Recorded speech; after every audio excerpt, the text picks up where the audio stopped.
तेरा तुझको अर्पण कार्यक्रम अंतर्गत फतेगंज પોલીસ સ્ટેશન હદ વિસ્તારમાં મોબાઈલ ફોન ગુમાવનાર ફરિયાદીઓને તેમના મોબાઈલ ફોન પરત કર્યા હતા। વડોદરા શહેરમાં દિવસે ને દિવસે ગુનાખોરીના કેસોમાં વધારો નોંધાઈ રહ્યો છે, ત્યારે પોલીસ વિભાગ પણ આ મામલે કડક કાર્યવાહી કરી રહ્યું છે। તેવામાં છેલ્લા 3 દિવસથી ડીસીપી ઝોન 1 જુલી કોઠિયાની આગેવાનીમાં 2 દિવસ પહેલા લક્ષ્મીપુરા પોલીસ સ્ટેશન, ગતરોજ ગોરવા પોલીસ સ્ટેશન અને આજે ફતેગંજ પોલીસ સ્ટેશન હદ વિસ્તારમાં નોંધાયેલા મોબાઈલ ફોન ચોરી તથા ગુમના ગુનાઓમાં કુલ 11 લાખના મોબાઈલ તેમજ અન્ય મુદ્દામાલ ફરિયાદીઓને પરત કરવામાં આવ્યા હતા, જેમાં DCP zone 1 Julie Kothiya, ACP DJ Chavda તેમજ ફતેગંજ પીઆઈ એએમ ગઢવી ખાસ ઉપસ્થિત રહ્યા હતા, જ્યાં તમામ વર્ગના ફરિયાદીઓની તેમની કિંમતી વસ્તુઓ સોંપવામાં આવી હતી, જેને લઈને ફરિયાદીઓમાં પણ ખુશીનો માહોલ જોવા મળ્યો હતો। આજરોજ ડીજી સરની સૂચના મુજબ અને મહેરબાન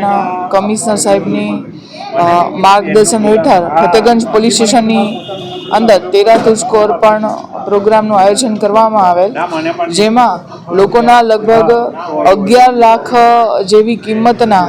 મોબાઈલો એમને પરત આપવામાં આવેલ છે। ગઈકાલે ગોરવામાં 7 લાખની કિંમતના મોબાઈલ અને મુદ્દામાલ પરત આપેલો છે અને લક્ષ્મીપુરા પોલીસ સ્ટેશનની અંદર 9 લાખની કિંમતનો મુદ્દામાલ પરત આપેલ છે। સમાચારોના સતત અપડેટ માટે TNN ન્યૂઝને YouTube પર સબસ્ક્રાઇબ કરી બેલ આઇકોન પ્રેસ કરો અને અમારી સાથે જોડાયેલા રહો Facebook, Instagram અને Twitter ઉપર।